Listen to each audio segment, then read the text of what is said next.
All right, what's up, everybody, and welcome in. This is FST, Fantasy Sports Today. My name's Matt Striker, his name's Joe Pisapia, and this is the place. Season-long fantasy managers, we're here for you. The time is now. DFS players, there's still money on the table. Let's grab it. Straight up wagering, that's why we're here. Quick reminder, at SportsGrid TV, those are the social media handles. Make sure that you're following along because we have the one and only Joe Pisapia, the author of the Fantasy Black Book. It's changed the way people have played fantasy football, fantasy baseball, the way people are just winning. Winning makes people happier, Joe, and what better gift can you give people during the holiday season than happiness? And with that, we will transfer over to an image of Joe, thus happiness. Ready one? Take one. Oh, it's a double shot. We'll take two. Fine. Double happiness. Make me happy. Double happiness. All the happiness in the world. By the way, was peeling through those numbers in the break, too, of those rushing seasons. Eric Dickerson had 3 years of 1,800 or more rushing yards. Wow. I mean, what a different game it was then, but still just incredible. Eric Dickerson. I don't think he gets enough credit. You know, I know he was a mercurial personality, maybe you put it that way. He had the cool goggles and the cool swag, but man, oh man, Eric Dickerson. For those of you who never saw, hang out with Eric Dickerson and Ricky Henderson. Yes, that's just my just a fly on the wall. You might not get to say a word, but yeah. But it's probably going to be good enough. All right, let's talk about the starts and the sits this week, Matt, because this is very important. We got to make good decisions. So line me up here. Give me let's start with the running back here. I know we got to get the right players in our lineups, but you don't want to be losing here by a couple points. That's the worst. I'd rather get blown out. I'd rather lose by 50 than lose by 1. I can't handle that. All right. Then you're All right. Let's get to work. Let's get to work for the folks. Here we go. It's time now for FST Start Sit. Joey P is the man. Here we go, Joe. Everything coming from all of our listeners and viewers at SportsGrid TV. Get in on the conversation. First question comes in. Tyrone Tracy against the stingy Baltimore run defense, or is it Sincere McCormick with a beautiful name, but he's got the Falcons? Who do you start? Who do you sit? I got to tell you, man, sincerely, it's McCormick. I have to go that route. I can't do it. Tyrone Tracy has a terrible matchup against the Baltimore Ravens. On paper alone, in reality, it's a terrible matchup. The game script does not look like it goes their way at all. And I think the Baltimore Ravens are going to take out their aggressions and their frustrations on Tommy DeVito and the New York Football Giants today. I just think that's what you're going to get. I think the Ravens are hungry to reassert themselves, and the Giants are almost like a little practice squad pickup game for them, where they're just going to go, okay, let's beat the crap out of the Giants and then get back into this thing and see if we can chase down a higher seed. And I think that Tyrone Tracy and company are in for a very long day. Tommy DeVito has some turnover issues. That's not a good thing here against this Ravens front. And I think at this point, you got to take the volume of McCormick. The Atlanta Falcons up and down defensively, but you know, with Aiden O'Connell pushing to play here, I think we're in a better spot there offensively. So I liked them last week. I thought they were in a good spot, and then O'Connell went down, and then things kind of came unhinged, unfortunately. So Tracy hits the bench, McCormick, streamer at the end. And just as a reminder, too, and we'll talk about this in waiver wire, too, just because you pick up a player doesn't mean you want to play him necessarily in the playoffs. It's just a matter of having the assets or not letting someone else have the assets. This is one of those rare instances where I would pick somebody off the waiver wire and play him over somebody who I've been playing in my lineup because I just don't like the trend and I don't like the matchup that much. All right. Love the advice. Let's keep the train moving here. Tank Dell versus Miami or Elijah Moore against Kansas City. There is a threat of some precipitation in that game. Joe, how do you lean? Yeah, that's the problem. The weather gives me pause. But the bigger pause has been Tank Dell's season, and it just hasn't been good. What you've seen from Elijah Moore is a pretty good floor. Last week was a little disappointing against Pittsburgh, but Pittsburgh a very good defensive team. Not that the Kansas City Chiefs aren't, but going back at home is a really tough one. I think the weather at the end of the day is going to be the deciding factor. I'm looking for Tank Dell to maybe have that one big splash play, and the way Jerry Jeudy has played has been very good. Now, I will say this, with Njoku out, there's a little bit more target share to go around. That would make for a really good day potentially for Jerry Jeudy and maybe Elijah Moore. But matchup, weather, I'm just going to end up going with the indoor matchup here against Miami with Tank Dell, but it is very close.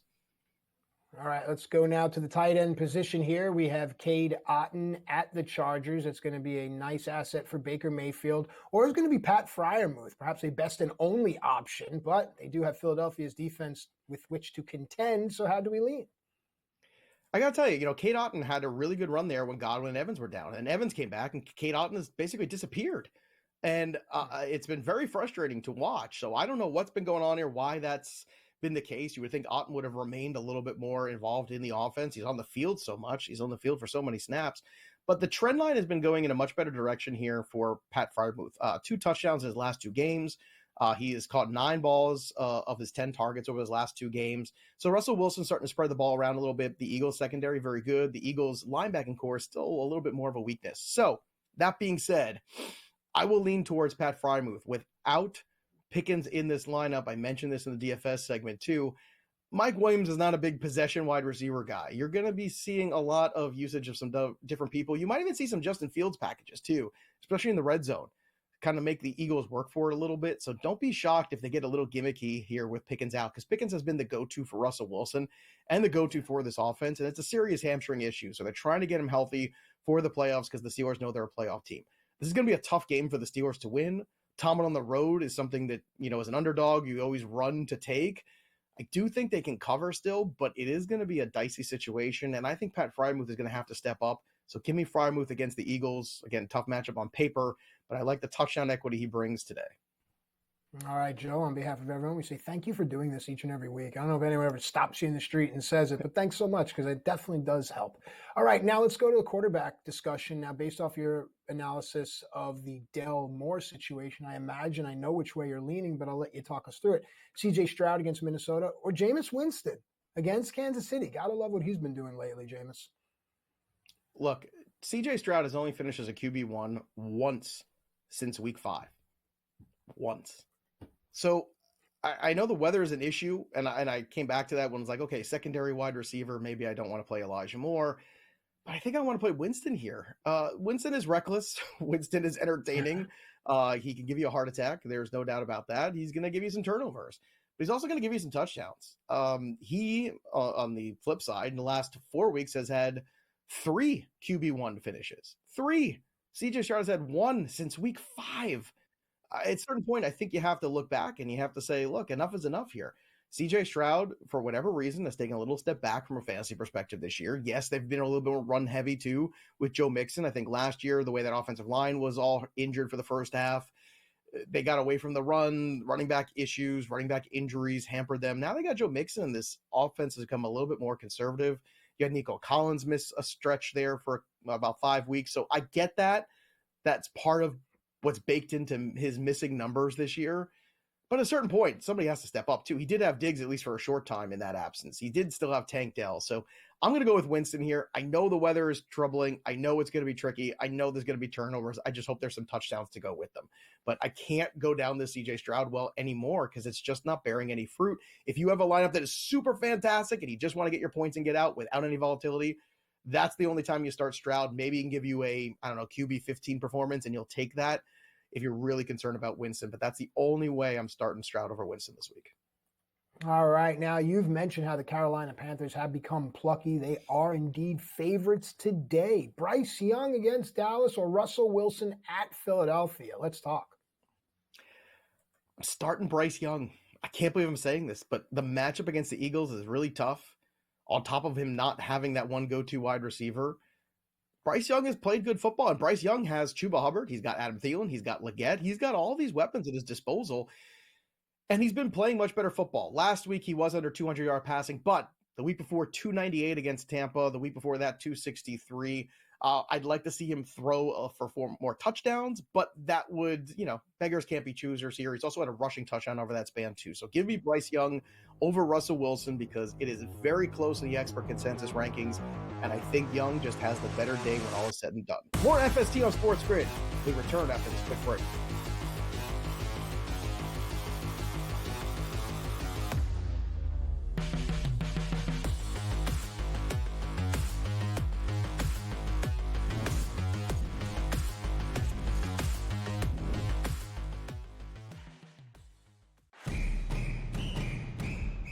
I'm actually not even on a side today. Yeah. And I'll get to that. Why are you on Texas? I gave them a chance. Maybe not me as the overwhelming authority in college football, but entering that game on this set to you guys, I said there was one elite defense entering the matchup in Austin back to end out October. It's not the Bulldogs like it used to be. It is Texas. College football today, only on SportsGrid. Right here with you on Pro Football Today on SportsGrid. Odds in motion, trying to see what lines have moved throughout the week. Never felt more comfortable in this set than I do for this year. I'm ready. I'm just getting angry. The hot takes are going to be here all long, people. You don't want them to go 13-0 and then lose the first round of the playoffs. Red. Yeah, this is their last shot. They don't really have anywhere else to go yet. Hot take. By the time I hit, I guess what, Route 33 up here, that ticket's cashing. Only on SportsGrid. The Bostonian versus the Book. I remember one time, I don't know if Kenny will remember this, I said put 100 on, I think I left it on a text, put 100 on this horse that won, and then Kenny called me back later and goes, hey, I never got the text. And I'm like, no. Oh yeah. Remember that, Kenny? I would never stiff anybody. When he texted me as they're loading into the gate, maybe, like, it's too late. The Bostonian versus the Book.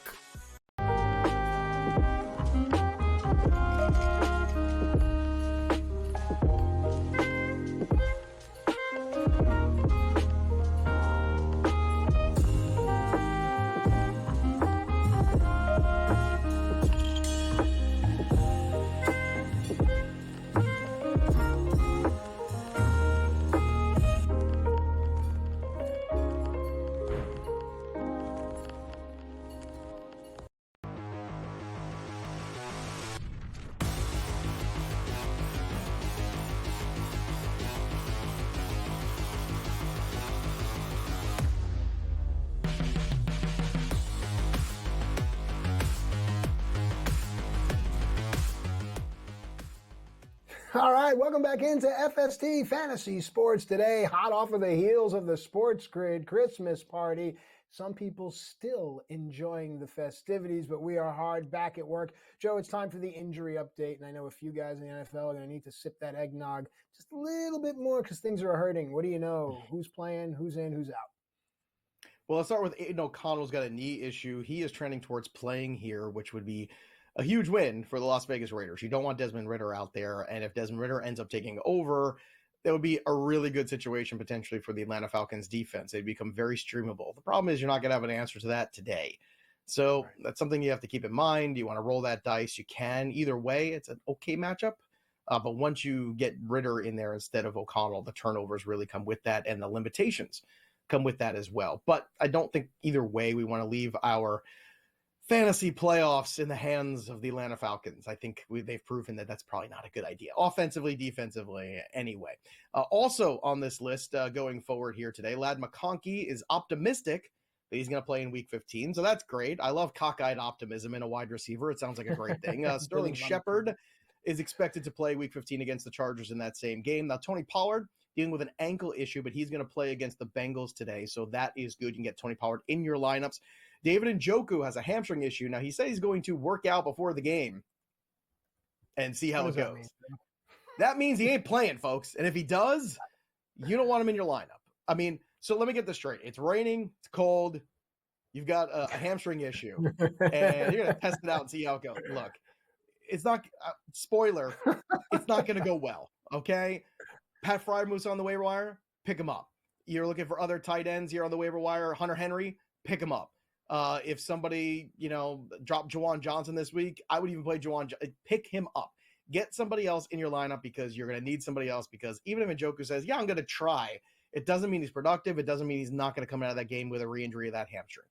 Josh Downs with a shoulder issue is expected to play, so that means Downs and Pittman on the same field, which hasn't happened in a while. That's a good thing. Bucky Irving, another big one. He is expecting to play now against the Chargers, but it's a back injury. And Matt, this is my concern with this back, is that at any given time in this game, just like it did in practice earlier this week, it seizes up on you, and next thing you know, you're on the sideline. So if you've got Rachaad White and he's healthy, and you've got Bucky Irving, you've got both these guys but only one spot, Are you going to play Bucky Irving because he says he's going to play, or are you going to play Rachaad White because he's healthy? What would you do? You play Rachaad White because he's healthy, but I will tell you this from experience. Yeah, I get it. Just kind of turning the wrong way is going to tweak it. But sometimes aggressive movements and good adrenaline is the best thing in the world. But I'm with you either way. It's White for me. Aggressive, adrenaline-filled movements. That's what this show is all about. This show is built on aggressive, adrenaline-fueled movements all the time. The Raiders are going to be without Max Crosby for the rest of the season. So ankle surgery for him. Disappointing end to the season for the 27-year-old Crosby. So we'll see if he's going to be back with the Raiders next year. Perhaps he will, perhaps he won't. Trayvon Diggs also undergoing surgery on his knee. So those are two defensive issues there, guys who are going to be out. So if you're playing in any IDP formats, now we know that Derek Carr is out because of a concussion. So Jake Haener taking over under center for him. We'll see how that goes against the Washington Commanders. I don't think it's going to go very well. You would also be looking for some odd pop-up guys, too, because there's no Taysom Hill, there's no Chris Olave, there's no Rashid Shaheed. It's just Alvin Kamara looking out there. Alvin Kamara has become that meme of John Travolta in Pulp Fiction where he's looking around with his coat. Right. And he's like, is anybody else around here? I don't think there's anybody else around. Poor Alvin Kamara, who's had a really good season, but now just literally has no one to hang out with. He's like an only child. He has no friends, nobody, just like me. He's got no brothers, no sisters. He's hanging out there, and he's just playing football against the wall with himself. He's just throwing the ball, boom, against the wall over and over again. DeAndre Swift with the groin issue is questionable for Week 15 against the Vikings. So that's going to be a bit of a problem there. Roshan Johnson already with a concussion. He has been ruled out. So if Swift plays, he is going to get the full complement of work, that's for sure. And that's kind of where we're looking here. Another big one, Breece Hall, is expected to play against the Jaguars with this knee issue.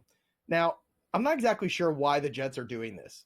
I don't know what they're playing for. I know Breece Hall is saying, like, I'm a professional. If I can play, I want to go out there and play. But when does the organization step in and say, Breece, you're a huge asset. We're a 3-win team. Maybe it's time you take an extra week for yourself and make sure you're good. I appreciate as a fantasy analyst that Breece Hall wants to play first round of the playoffs. Maybe that's what's on his mind. But do you think this is a really bad idea for a Jets team? Like, what are you doing rolling Breece Hall out here with a knee issue? How can this go well for you? I like the sobering notion that you brought. And I think if more people came to the world, to the conversations, to the disagreements that we have with others, to business, with that type of reality, hey, listen, you're an asset to the team. So right there, I've complimented you. Right there, I've empowered you. We are a 3-win team. We know we have some issues. We need you in the future. I've empowered you again. It's just that whole compliment sandwich thing. So you're 100% right. I just don't know if there's anyone within the organization that has enough genuine self-reflection to say, this is what we are. This is who we need to be. Maybe it's the pressures of New York. Maybe it's the pressures of society, the pressures of social media, whatever it may be. But if more people took the approach that you just said, albeit in jest, that's the right answer. You're 100% right. Sit him down. The future is bright. What are we playing for here without compromising the integrity of the game? Joe? Yeah, let's try to win 1 or 2 more games and ruin a top 5 draft pick. That's a great idea, Jets. And you wonder why you are where you are. Trey McBride has a knee issue. He is going to play, but Evan Ingram is not. He is out for the year with the shoulder surgery, so Evan Ingram is done. There's no replacement tight end that you're going to be streaming there. So, again, you're on the waiver wire, Calcaterra. You're on the waiver wire for Hunter Henry. You're on the waiver wire for any of those guys that could possibly give you even a Stone Smart at this point might be a way you want to go for. I did. I wanted to somehow say it at some point. Also, fun fact, Marquise Hollywood Brown starting to work out, says he's going to play in a regular season game. They've all been waiting. The Kansas City Chiefs, Matt, they've just been waiting for Hollywood Brown to come back and save the offense. That's what we're going to get. But all jokes aside, if he does come back healthy for the playoffs, you got Hopkins, you've got Hollywood Brown, you've got Pacheco healthy. Don't look now, but everybody making fun of all the Chiefs and being, a team that hasn't scored 30 points all year. Guess what? They might be getting hot at the right time and healthy at the right time too, which makes them very dangerous. When we come back, a look into the future.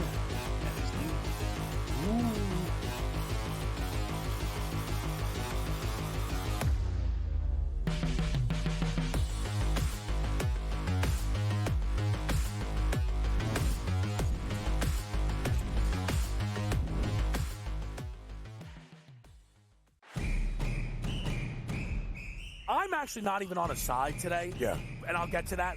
Why are you on Texas? I gave them a chance. Maybe not me as the overwhelming authority in college football, but entering that game on this set to you guys, I said there was one elite defense entering the matchup in Austin back to end out October. It's not the Bulldogs like it used to be. It is Texas. College football today, only on SportsGrid. Right here with you on Pro Football Today on SportsGrid. Odds in motion, trying to see what lines have moved throughout the week. Never felt more comfortable in the set than I do for this year. I'm ready. I'm just getting angry. The hot takes are going to be here all long. You don't want them to go 13-0 and then lose the first round of the playoffs. Red. This is their last shot. They don't really have anywhere else to go yet. Hot take. By the time I hit, I guess what, Route 33 up here, that ticket's cashing. Only on SportsGrid. The Bostonian versus the Book.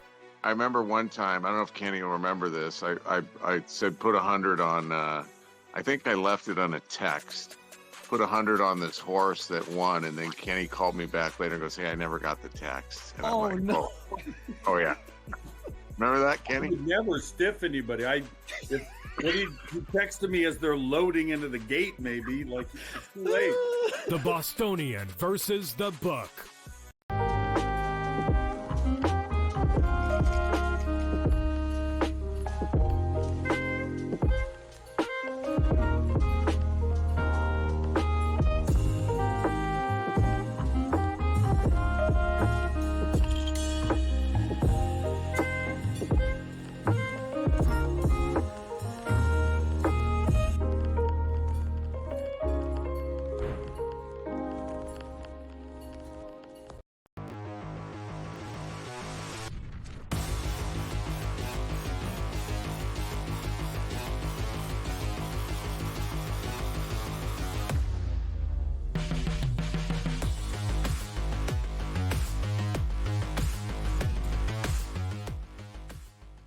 All right, welcome back in. We're having a good time here. FST, Fantasy Sports Today. Matt Striker, Joe Pisapia, Sam Y, the sports guy, TD Jake behind the glass. Shout out to Cool Hand Luke. He'll be back next week, my man. Get well soon. It's time to dive into the futures. And Joe, I'm telling you, everyone that hits us up at SportsGrid TV, if there are 100 people that hit us up, I think about 75 of them will always mention the futures update and how they're ready to either cash their ticket or they've already cashed out because the odds have already moved in their favor. So you're already making people money. Let's continue the trend here. Let's look at the NFL's regular season Offensive Player of the Year award. Now, we alluded to it the entire show. There is a sneaky way to find a 6-1 return. I'll let you tell us how to do that, Joe. What do you like? Well, at this point, it feels like a foregone conclusion that Saquon Barkley is going to be Offensive Player of the Year, right? You look at the numbers, he is minus 450. Now, what was the one thing that really held us back from getting too excited about Saquon Barkley coming into the season? It was health. Well, Derrick Henry might have been part of it too, but it was also health, right? It was Saquon Barkley misses time and all this stuff. And you have to wonder at a certain point, does the volume catch up with him? Now, I am not wishing that upon him. I'm just saying if you're looking at the board right now and you're looking at opportunities, if something should happen to Saquon where, let's say, unfortunately, he had a roll of an ankle or something to that effect, and he had to miss a couple weeks, I don't know if he still wins this award, because part of him winning this award is not just how he's performed, but also performing down that stretch run. It's not fair, but it's always what's in the mind of everybody else and what's in front of the media that votes for these awards. These awards are media awards. There's narrative behind them.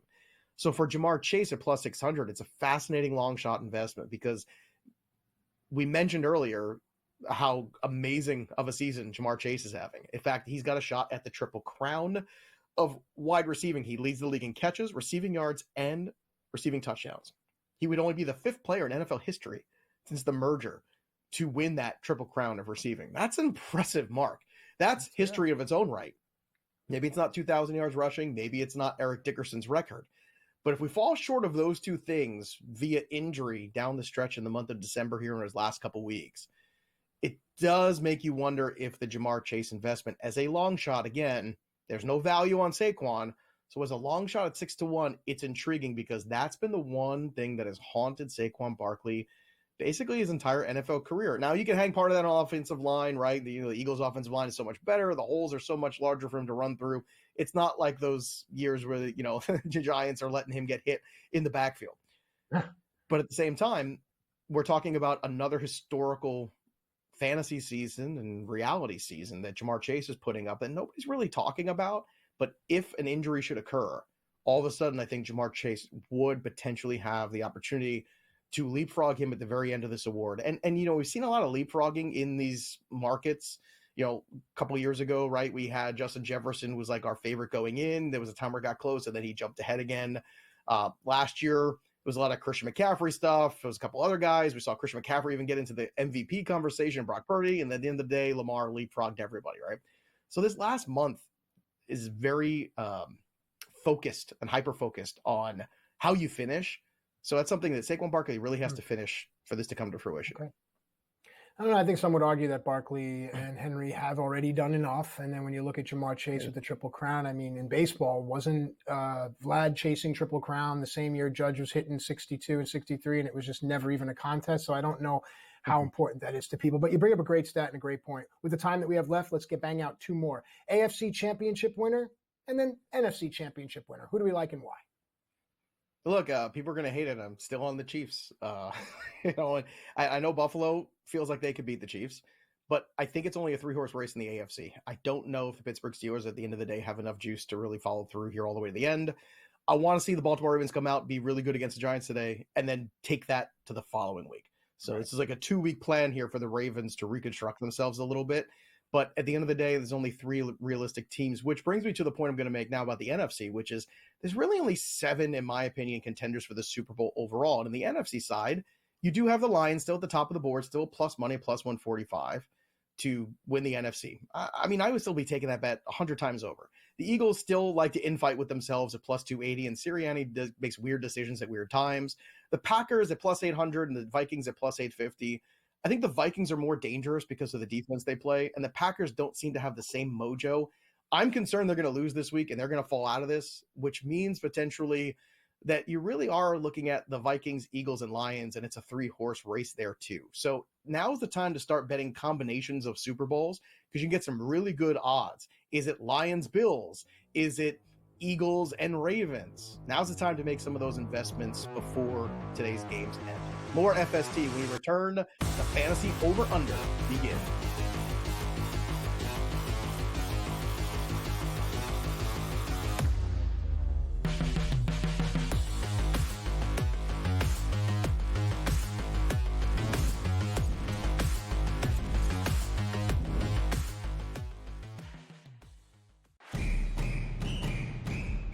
I'm actually not even on a side today. Yeah. And I'll get to that. Why are you on Texas? I gave them a chance. Maybe not me as the overwhelming authority in college football, but entering that game on this set to you guys, I said there was one elite defense entering the matchup in Austin back to end out October. It's not the Bulldogs like it used to be. It is Texas. College football today, only on SportsGrid. Right here with you on Pro Football Today on SportsGrid. Odds in motion, trying to see what lines have moved throughout the week. Never felt more comfortable in this set than I do for this year. I'm ready. I'm just getting angry. The hot takes are going to be here all long. You don't want them to go 13-0 and then lose the first round of the playoffs. Red. This is their last shot. They don't really have anywhere else to go yet. Hot take. By the time I hit, I guess what, Route 33 up here, that ticket's cashing. Only on SportsGrid. The Bostonian versus the Book. I remember one time, I don't know if Kenny will remember this. I said put 100 on, I think I left it on a text. Put 100 on this horse that won, and then Kenny called me back later and goes, "Hey, I never got the text." And I'm like, no. Oh yeah. Remember that, Kenny? I would never stiff anybody. What he texted me as they're loading into the gate, maybe like it's too late. The Bostonian versus the Book.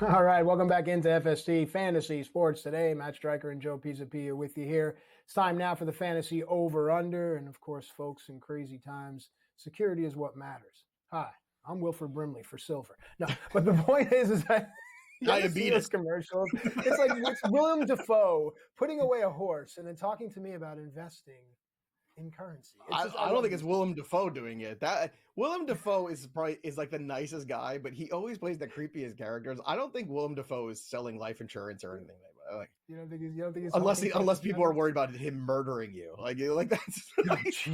I don't know. Hi, I'm Willem Dafoe. Would you like to start investing in Geico? I think you should, because I'm right outside your door. Like, I think that's more the Willem Dafoe pitch, which would make me sign up, honestly. Maybe it's time to start looking at that. Folks, more of this exact content all day long here on the network at SportsGrid TV. All right, it's time now for Fantasy Over-Under, Joe. Let's get into it. We have a great time here, but at the end of the day, it is about business and infotainment, so let's give that. Tyrone Tracy's number is set at 49.5. Now, if you're new to the show, Joe has often spoken of, and the stats support the fact that the Baltimore Ravens are incredible against the run. The way to beat the Ravens, or at least score upon them, is through the air on the pass against the secondary. So Tracy at 49.5, it's a small number. Over or under today? But it just feels like I'm being a jerk to Tyrone Tracy. Tyrone, I apologize. I really like you as a player. I like you as a talent. You just play for the Giants, and it's a bad matchup. This ain't personal. It's just business. I'm going to go under this 49.5, which, by the way, this was the Friday number when they're putting all the show together and we're getting ready for Sunday. What's it now? It's 43.5 now. Ooh. Okay. And just for perspective, last week was 45 against New Orleans. The week before Dallas, he was at 32. And the week before that, 42 against Tampa. So he's only crossed 43.5 barely once in the last 3 games. So I'd still go under anyway. I'm still in that vein right now. It's just going to be a tough sell. So this is why you're looking for other options, and just to once again review some of those other options with you. Rashad White, definitely playing him over. Isaiah Pacheco, I think he's going to be a little healthier, playing him over. Najee Harris, playing him over. DeAndre Swift, as long as he's playing, it seems like he's going to. I'd play him over. Same with McCormick. Breece Hall, again, that's very questionable, but I think, I would also roll the dice with Breece Hall over Tyrone Tracy. Tank Bigsby against the Jets, I would also be playing too. Like I said, I just don't think Tyrone Tracy can give you double digits today. I think it's going to be brutal. Maybe the Giants see the end zone, but maybe they don't. I mean, this could be a shutout. This could be a 3-point performance for the Giants offense. It's going to be nasty at the MetLife today. I'm just saying. MetLife, by the way, that's where Willem Dafoe sells that insurance, right? Oh my gosh, I was just so enthralled and enamored with your whole thing. Oh gosh. All right, let's try to find an over here. Okay, Pat Freiermuth, 33.5 receiving yards. I mean, to whom else shall the ball be thrown? Joe, over under. Well, like the ball's gonna get spread around. But I think what we're trying to do here is realize, all right, this is a good trend where Pat Freiermuth is moving in the right direction. He has actually obliterated this number the last 3 weeks, right? He's against Cleveland, 59, against Cincinnati, 68, against Cleveland again, 48. So this should be a pretty comfortable number. 33.5 is where we're setting. I'm seeing some markets has it 32.5 even on DK right now. So you've got opportunities to invest in this. And I think as a tight end streamer, this is a really good situation for you this week. Without George Pickens, the target share opens up a little bit more in this offense, and that is a good thing here for Pat Freiermuth, who also carries some touchdown equity in this game. You know that the Pittsburgh Steelers are going to be competitive. You know they're going to leave it all out there in the field. They're a well-coached team. They're going to be prepared. I would also venture to say you might see some packages with Justin Fields in the red zone. Now, that could hurt Pat Freiermuth specifically because you're looking for more of that RPO-style stuff when they do with Fields. But until we see that, regardless, Pat Freiermuth to me isn't over. He's a started tight end. He's definitely tight end one eligible here for me this week. And, if you lost Evan Ingram or, you don't like the situation you have, pick up Freiermuth off the waiver wire and start him this week. All right, Joe, you've always been ahead of the curve and insightful, especially with teams that most wagerers and managers have written off. Now you seem to be coming around on the Carolina Panthers. Chuba Hubbard's rushing total 79.5 yards. Are you over or under today? I'm over. I think he can hit the century mark today, to be honest. Last week broke 90 against the Eagles. I just don't think the effort level for the Cowboys is there. The self-respect is something, you saw last year when all the injuries hit the Bengals. That team still fought. They played really hard for Zach Taylor. I don't see that happening here with the Cowboys. I feel like everything's just, again, coming apart at the seams. McCarthy probably done at the end of this year. I thought he should have been done last year, and I don't like when people lose their jobs, but you can't have a Green Bay Packer team come into your building, the youngest team in the NFL, and blow your doors off in your building. Just obliterate and embarrass you in your building. And then they've lost some huge home games throughout the year. Now they're going on the road to Carolina where they're underdogs. Now, maybe they take that personally, maybe. But if that's the case, where's the self-respect been for the last 6 weeks? Because I really haven't seen much of it. So give me Chuba Hubbard in the over. I also love him to score a touchdown today. I would put the over on the 79.5 with a touchdown too. You get well into that plus money if you do those two things, even though both are in the minus in terms of juice. But that's a great way to invest in this game today. And also Adam Thielen in that game too. We're going to talk about him more in the show as we always do, but Adam Thielen, another guy too. I'd look for the over on receptions for him and the over on yards. I don't love reception props typically, but the way he is getting double-digit targets the last couple weeks, you have to look for it again today. All right, I love it. Let's keep it going. I like when Joe drops those little nuggets in. If you pair this with this, this will get you this. That's why you got to listen. All right, here we go. Terry McLaurin, 66.5 receiving yards. You've been talking pretty much all morning about what a difference a quarterback makes. Over or under 66.5 through the air for McLaurin? I'm going to go over. McLaurin's gone over this number 3 of the last 4 games. The one time he didn't was against the Eagles. That was a weird contest there. So 66.5, and I think it's very achievable against the New Orleans Saints secondary that doesn't have Marshawn Lattimore anymore, right? I mean, there's no shutdown corner anymore. They're also going to get a lot of opportunities. Now, the one thing that could be a game script here that would possibly put this in danger is, well, if the Commanders have a big lead, they sit on it. But if you're going to get to a big lead, I find it hard to believe that Terry McLaurin is not part of it. So, again, I'm a little bit more tenuous about that. If they just handle this team, up front, they're up 20-3 at half. Maybe they take their foot off the gas quite a bit, and then maybe Terry McLaurin gets hampered a little bit. But he can go over this in one big play, and that's the thing you've seen from McLaurin, too, which is why you don't bet the receptions with him, but instead you bet the yardage every time because he's had these huge plays. 60-yard gains, 70-yard gains, these huge passing plays. In fact, if you want to look for whatever the over is on Terry McLaurin for his longest reception of the day, that's typically a good bet every single week because him and Jane Daniels do hook up for those big moments. And I think today you'll see another one and possibly a touchdown as well for TMC. All right, we got a bunch of overs. Let's keep the trend going here. Let's go to a quarterback.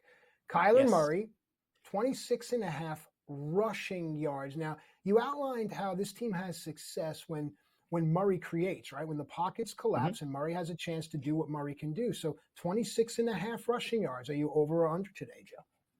I'm going to go over because the New England Patriots really struggle against the run. And I think it's time for them to get back to this. 26.5 is achievable. Now, the one thing I'll say, his passing total is 224.5. He's gone over that number 4 of the last 4 weeks. So that is another one too that you should look at. Maybe you want to do that duo. In some markets you can get 25.5. I'm looking at right now, but he's only hit this one time since week 7. So this is really me kind of putting it out there and leaning into the matchup more than anything against the New England Patriots, who really just let teams run amok all over them. They don't tackle well.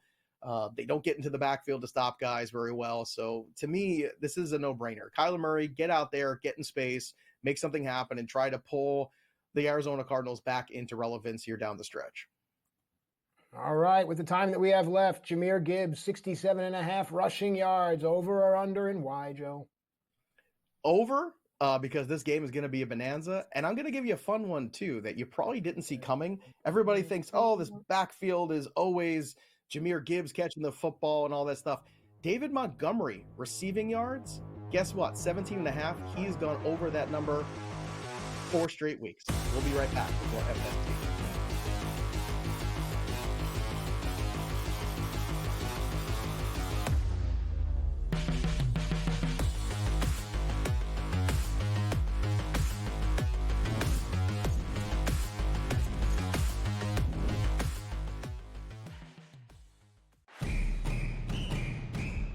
I'm actually not even on a side today. Yeah. And I'll get to that. Why are you on Texas? I gave them a chance. Maybe not me as the overwhelming authority in college football, but entering that game on this set, to you guys, I said there was one elite defense entering the matchup in Austin back to end out October. It's not the Bulldogs like it used to be. It is Texas. College football today, only on SportsGrid. Right here with you on Pro Football Today on SportsGrid. Odds in motion, trying to see what lines have moved throughout the week. Never felt more comfortable in the set than I do for this year. I'm ready. I'm just getting angry. The hot takes are going to be here all long. You don't want them to go 13-0 and then lose the first round of the playoffs. Red. This is their last shot. They don't really have anywhere else to go yet. Hot take. By the time I hit, I guess what, Route 33 up here, that ticket's cashing. Only on SportsGrid. The Bostonian versus the Book. I remember one time, I don't know if Kenny will remember this. I said put 100 on, I think I left it on a text. Put 100 on this horse that won, and then Kenny called me back later and goes, "Hey, I never got the text." And I'm like, no. Oh yeah. Remember that, Kenny? I would never stiff anybody. He texted me as they're loading into the gate, maybe. Like, it's too late. The Bostonian versus the Book.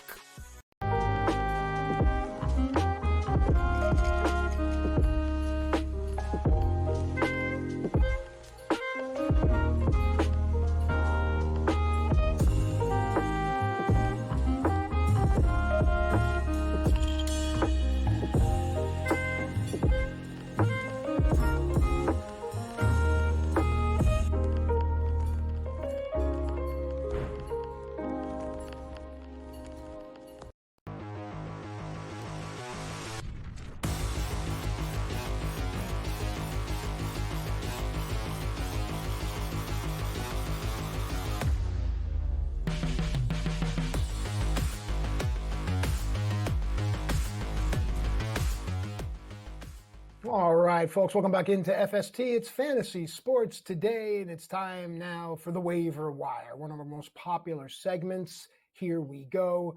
Joe, I want quarterbacks, running backs, wide receivers, and tight ends. So let's start with a quarterback. Jameis Winston, dude. He is available in 7 out of 10 leagues. Should I be picking him up? Look, the weather might be tricky, but at the same point, you have to look at the stats. And the Chiefs secondary so far has not played well the last couple of weeks. They've allowed the 12th highest yards per attempt, the 8th most passing touchdowns, and the 7th highest passer rating. So it's a good matchup on paper. Last 6 starts, he's finished at QB 10, QB 7, QB 1, QB 12. So he's right in that QB 1 conversation.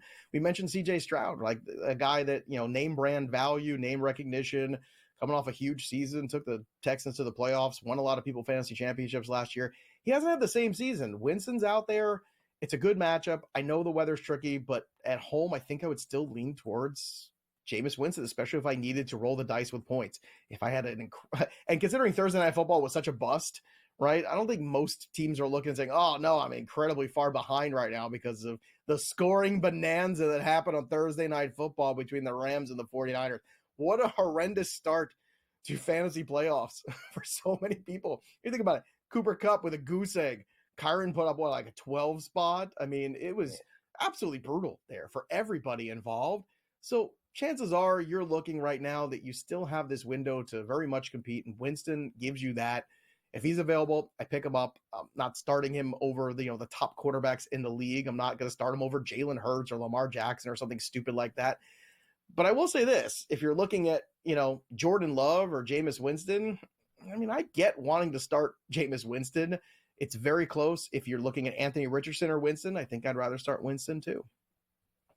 All right. This next player on the list is 36% rostered for Las Vegas, Sincere McCormick. Now, does this mean I can assume no trick plays, no flea flickers, everything just straight up the middle kind of thing? But all kidding aside, he's going to get the bulk of the work here for Las Vegas. Should I be picking him up, Joe?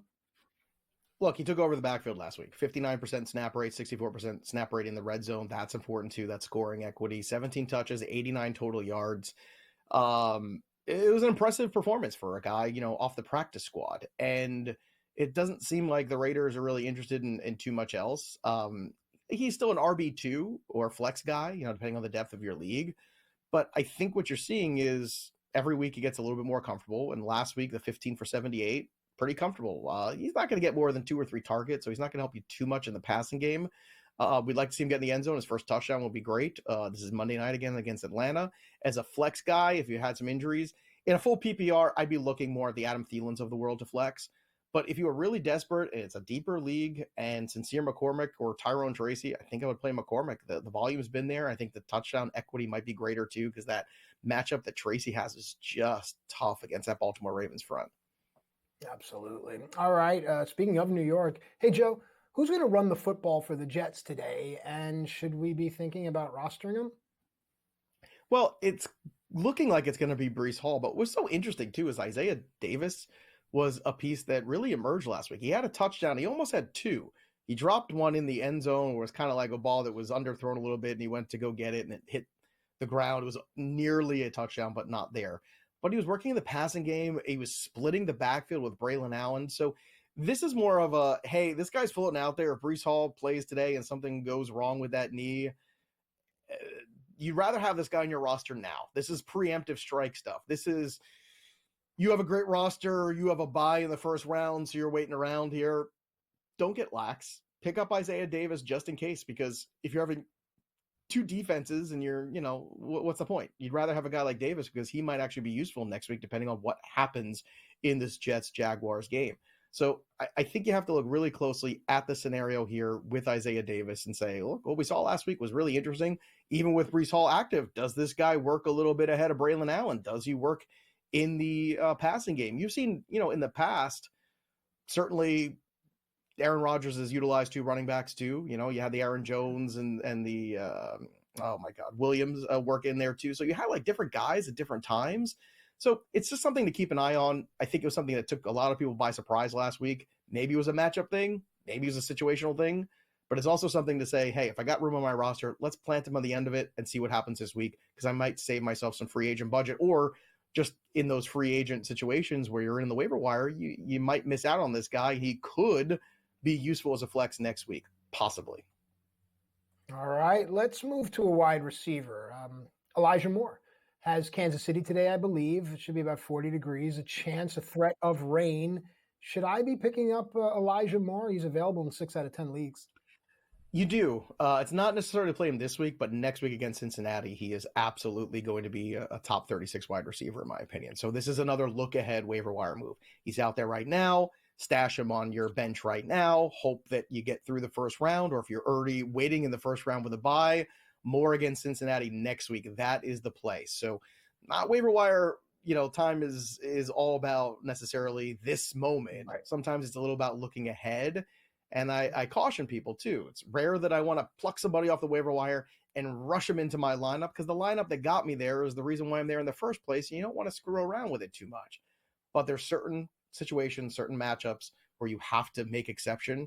And Elijah Moore and everybody on the Cleveland Browns right now, Judy, Moore, Winston, would all be very fantasy viable next week against Cincinnati, because that defense is wretched.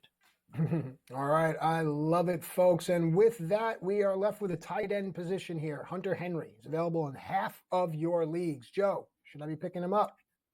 Yeah, you should. Hunter Henry's been a pretty steady presence. Now, the only problem is the touchdowns. He's only got 1 touchdown. So in PPR leagues, you can get by. The last time we saw him against Indianapolis before the bye, 7 catches on 9 targets for 75 yards. That's great.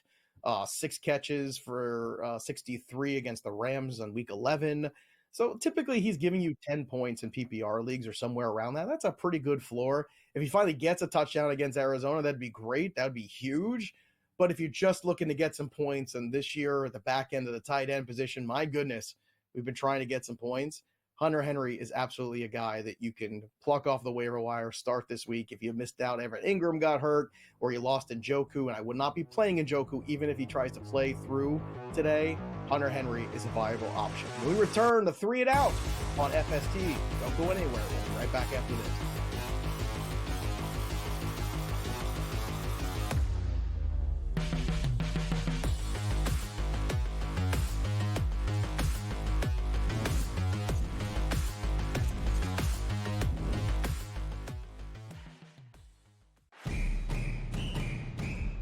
I'm actually not even on a side today. Yeah. And I'll get to that. Why are you on Texas? I gave them a chance. maybe not me as the overwhelming authority in college football, but entering that game on this set to you guys, I said there was one elite defense entering the matchup in Austin back to end out October. It's not the Bulldogs like it used to be. It is Texas. College football today, only on SportsGrid. Right here with you on Pro Football Today on SportsGrid. Odds in motion, trying to see what lines have moved throughout the week. Never felt more comfortable in this set than I do for this year. I'm ready. I'm just getting angry. The hot takes are going to be here all long, people. You don't want them to go 13-0 and then lose the first round of the playoffs. Red. This is their last shot. They don't really have anywhere else to go yet. Hot take. By the time I hit, I guess what, Route 33 up here, that ticket's cashing. Only on SportsGrid. The Bostonian versus the Book. I remember one time, I don't know if Kenny will remember this. I said put 100 on. I think I left it on a text. Put 100 on this horse that won, and then Kenny called me back later and goes, "Hey, I never got the text." And I'm like, no! Oh yeah. Remember that, Kenny? I would never stiff anybody. What he texted me as they're loading into the gate, maybe like it's too late. The Bostonian versus the Book.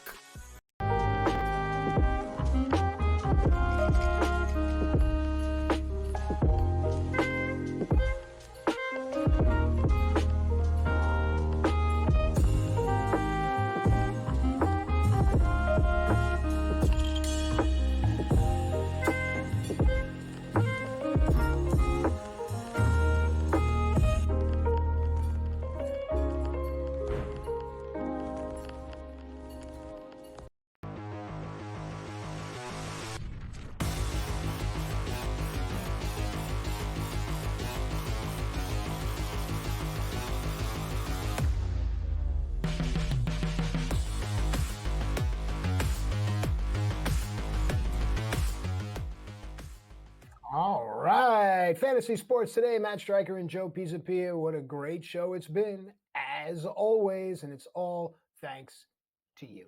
Honestly, without you guys, we're just pretty much talking to the walls, and I do that already because I'm married. All right, folks, it's time for 3 and Out. Joe laughs because he is divorced, and he can.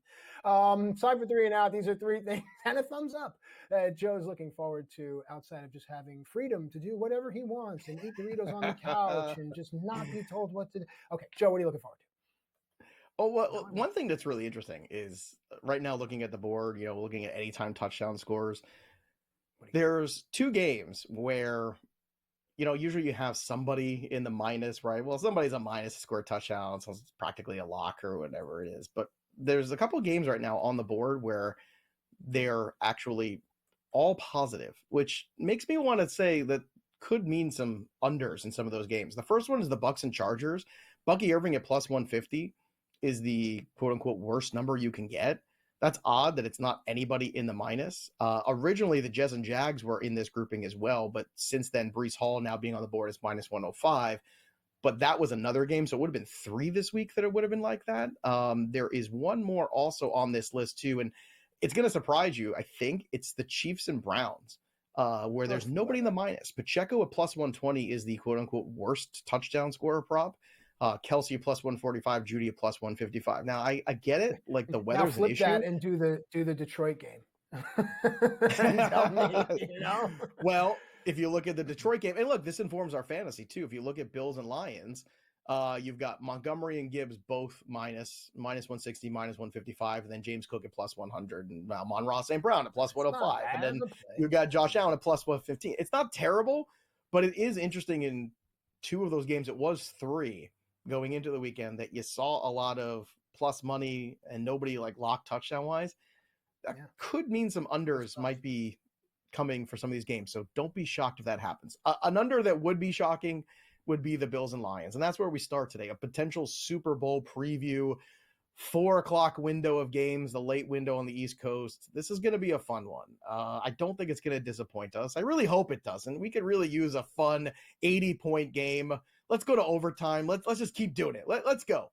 Bills, Detroit. Let's move on. And this is a good challenge for the Detroit Lions too, because it's one thing to beat up on the NFC teams, and I know their division's very good and they have showed out in those games too. But let's see how they fare about some of the better teams in the AFC, because I think the AFC collectively is a stronger conference than the NFC. I think the NFC is a little top heavy, and I think the bottom of that conference is pretty bad. I mean, you got the Giants in that conference. You've got the Cowboys who've been terrible in that conference. The Panthers are a 3-win team, even though they've been pluckier in the second half of the year. The first half, they were dreadful. So there's a lot of teams in that NFC that you can look at and go, man, there's not a lot of talent on some of these teams, or just not a lot of ability. Let's see how they handle a big-time AFC team. And the Buffalo Bills are that. I also want to see how the Buffalo Bills bounce back after a very disappointing performance last week. Not by Josh Allen, one of the great fantasy performances of all time, but collectively the Bills fell short in a game that they should have won, and now it's going to hurt them for that 1 seed. And they're going to be very pissed off in a couple weeks when they look back and say, man, we had that Rams game. The Ravens return, or Ravens revenge, whatever you want to call it here.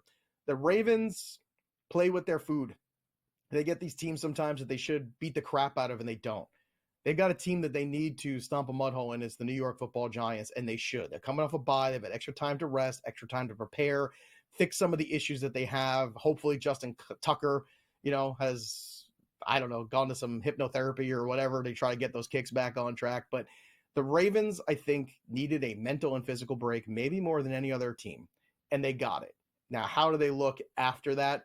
That's going to be really interesting to see. That will make me, again, just because they beat up on the Giants, does it make me super happy and confident in them rest of the season? No, but it's something you can build on going into the playoffs. And last, Seattle, underdogs again. I don't know what it takes here. They're at home in that building, which I know the 12th man isn't what it used to be, Matt. But my God, what does this team have to do? They keep creating turnovers every single week. They are underdogs in their own building in a primetime game. The Packers coming off a loss to the Lions, which we all know what happens every time a team goes to Detroit and loses. The next week, they don't play well. So once again, I'm the guy who's going to sit here and tell you the Seattle Seahawks should be favored in that game. I love the Seahawks for the upset. Give me the Seahawks again. Was that 4 weeks in a row I'm taking the Seahawks for the upset? They just find ways to win, just like the Jets find ways to lose. Look at that. I still got one more Jets dig in at the end, just in the nick of time. Great show today. I want to thank Sam, too, for picking up the reins here and picking up the slack and helping us out. Great team here, as always, on FST. That'll do it for us, but the story of the game goes on. From Matt, I'm Joey P. We'll see you next time, kids.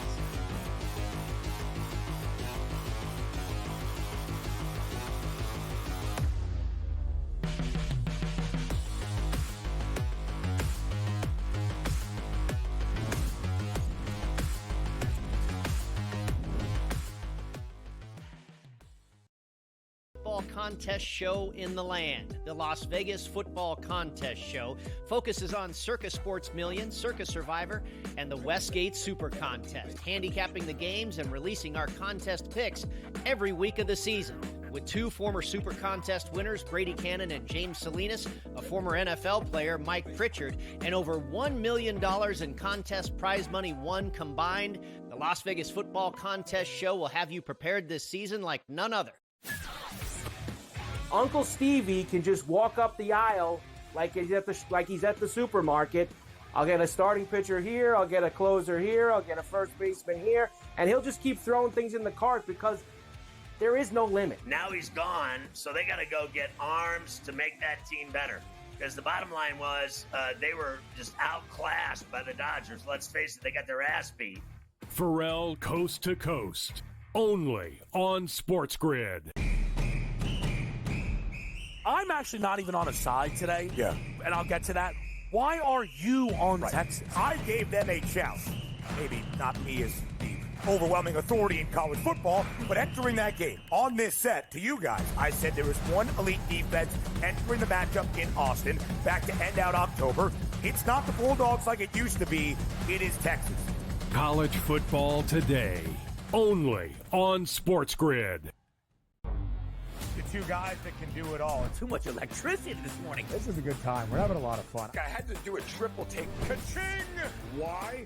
Because of parity. I didn't mean to offend. Yeah, it's not going to happen. Load management is a dirty word. Let him rip. You know what? Circumstances provide the results. What? How do you do this one? Oh, Donnie, you got such a good show there. A network that is booming. The Early Line, only